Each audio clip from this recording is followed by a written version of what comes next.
A long time ago, the world was a very dark place. It was dark because there was no sun. Because there was no sun, the plants could not grow. Because there was no sun and the plants could not grow, the people were very cold. They had no shelter. Because there was no sun and the plants could not grow, the people were very hungry. They had no food.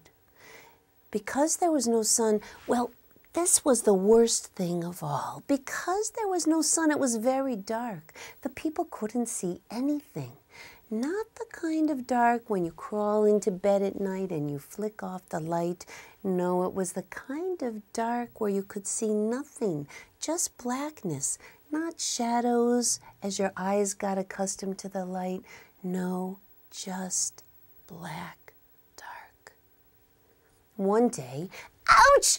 Oh, you stepped on my foot! I'm sorry, Aunt, said the elephant, but I just didn't see you there. Well, you gotta be more careful next time.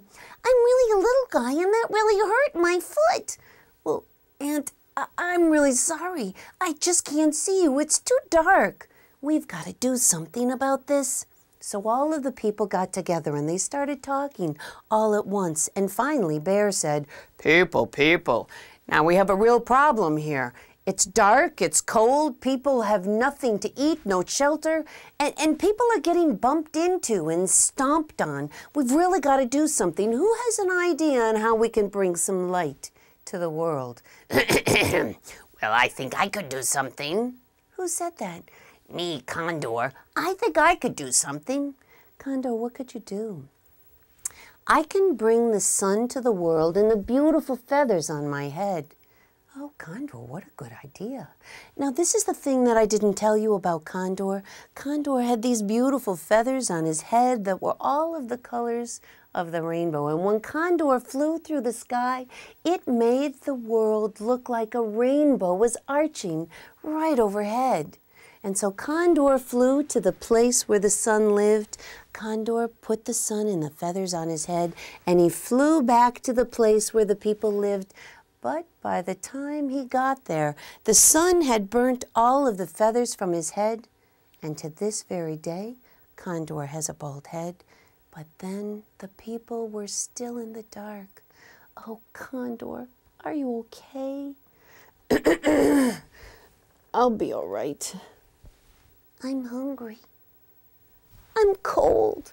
People, said Bear.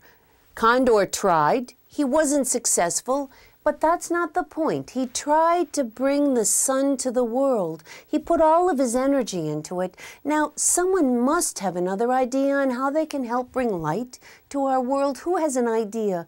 Who will try and try to bring some light to our world as Condor has? Well, I think I could do something. Who said that? Me, Possum. I think I could do something. Possum, what could you do? I'll wander to the place where the sun lives, dragging my beautiful furry tail along behind me. And when I get there, I'll wrap the sun in my tail. Oh, Possum, what a wonderful, wonderful idea. Now, the thing I forgot to tell you about Possum, the fur on Possum's tail was so fine and so slick. Possum dragged his beautiful furry tail all the way to the place where the sun lived. And when he got there, he wrapped the sun around his tail. And then he brought the sun back to the place where the people lived. But by the time he got there, the sun had burnt all of the fur from his tail. And to this very day, Possum has a bald tail. But then the people were still in the dark. People were still cold. People were still hungry. People couldn't see anything. Possum, are you all right? I'll be okay. People, said Bear, what are we going to do? People have tried. They've tried their hardest. They weren't successful. Now, it's not the point that they weren't successful. They just needed to keep trying. Now, who has an idea? Doesn't anyone have an idea? Bear, Grandmother Spider here has an idea. Grandmother Spider, what could you do? You're too little. Oh, please, please, please let me try. I really think I could do something. Grandmother Spider, what can you do? I'll make a long thread all the way to where the sun lives, and then I'll climb on it. And that's exactly what Grandmother Spider did. And when she got to the place where the sun lived, she began to build a web. And as she built the web, she sang, la la la la la, la la la la la la la, la la la la la la la la la, la la la la, la la la la la, la la la la la la la, la la la la la la la la la la la la la. Grandmother Spider had her web, and she reached up and she captured the sun, and she brought the sun back to the place where the people lived, and she let the sun go.